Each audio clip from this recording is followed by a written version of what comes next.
Assalamualaikum warahmatullahi wabarakatuh.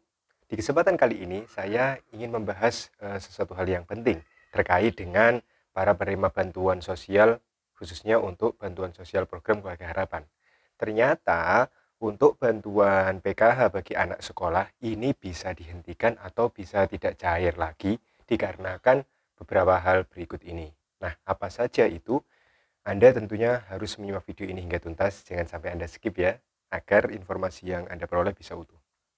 Oke, ternyata, jika dulu ini untuk anak sekolah, bagi Anda penerima PKH yang memiliki anak sekolah, ini biasanya, ketidakcairan bantuan PKH atau tidak cairnya PKH ini dikarenakan mungkin untuk absensi kehadiran anak di sekolah ini kurang dari 85% dari total jam atau hari efektif masuk sekolah. Dan juga misalnya anak Anda karena 85% itu ternyata terlalu banyak alfanya atau terlalu banyak tidak masuk tanpa keterangan ya atau A. Jadi itu bisa menyebabkan anak Anda ini bantuannya ditangguhkan untuk bantuan anak sekolah di PKH-nya.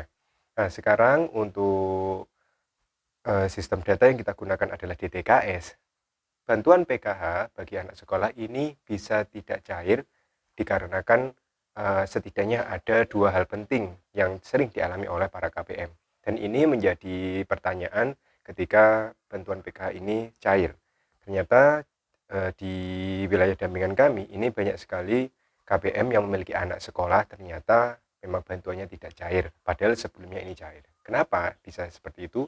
Masalah yang pertama yang sering dialami oleh KPM adalah nama anak tersebut ini biasanya tidak padan dengan yang ada di kependudukan dan catatan sipil.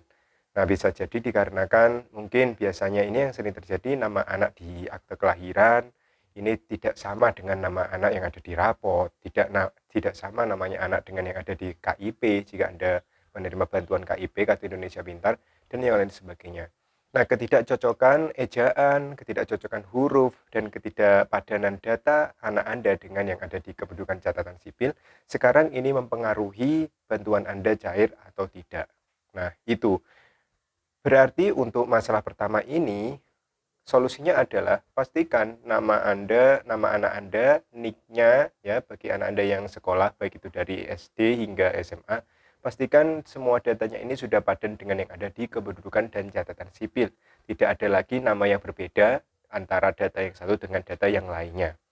Nah, untuk proses pemadanan ini solusinya adalah ketika misalnya ditemukan masalah, nama anak Anda tidak padan atau NIK-nya belum teraktivasi di Dukcapil, silakan Anda laporan di operator SIX atau operator DTKS yang ada di kantor desa maupun kelurahan masing-masing. Nah, minta tolong untuk perbaikan data untuk dipadankan atau misalnya ada NIK yang belum teraktivasi, minta tolong untuk diaktifasi kembali atau diaktifasi ulang. Permasalahan kedua yang sering ditemui adalah nama anak Anda ini tidak padan dengan yang ada di Dapodik atau EMIS ya. Data tersebut berada di sekolah yang tentunya dioperasionalkan oleh operator yang ada di sekolah masing-masing. Biasanya anak-anak yang mendapatkan PKH yang masih sekolah ini tidak cair karena memang datanya belum padan dengan Dapodik atau belum tercatat dengan baik di Dapodik. Nah, saran saya bagi Anda yang memiliki anak sekolah dan bermasalah di Dapodiknya, silakan Anda sering-sering untuk sharing ke pihak sekolah apakah data anak Anda ini sudah sesuai atau belum. Nah, biasanya pengalaman saya ini orang tua yang anaknya memperoleh bantuan PKH ya berupa komponen pendidikan, ini biasanya dipanggil oleh pihak sekolah ditanyakan ya. Jika misalnya memperoleh bantuan PKH, ini biasanya ditanyakan nomor PKH-nya dan yang lain sebagainya. Nah, tujuannya agar operator di sekolah ini mudah untuk mendata anak-anak mana saja yang memperoleh bantuan atau tidak atau belum. Nah, di sistem Dapodik sendiri ini sudah ada bagian-bagian penting yang perlu diisi oleh operator dan jika misalnya ada salah satu yang tidak terisi terkait dengan bantuan, maka jelas bantuan untuk PKH anak sekolah ini tidak akan cair. Itu. Nah, jadi itu adalah dua permasalahan utama yang sering terjadi. Dan ada lagi biasanya untuk mereka-mereka yang baru alih jenjang, ini biasanya masih belum terkonfirmasi ya, misalnya dari SD ke SMP atau SMP ke SMA, ini biasanya bisa terjadi karena baru lulus atau baru pindah sekolah, ini biasanya perlu proses untuk pemadanan lagi dengan Dapodik yang ada di sekolah barunya. Nah, seperti itu.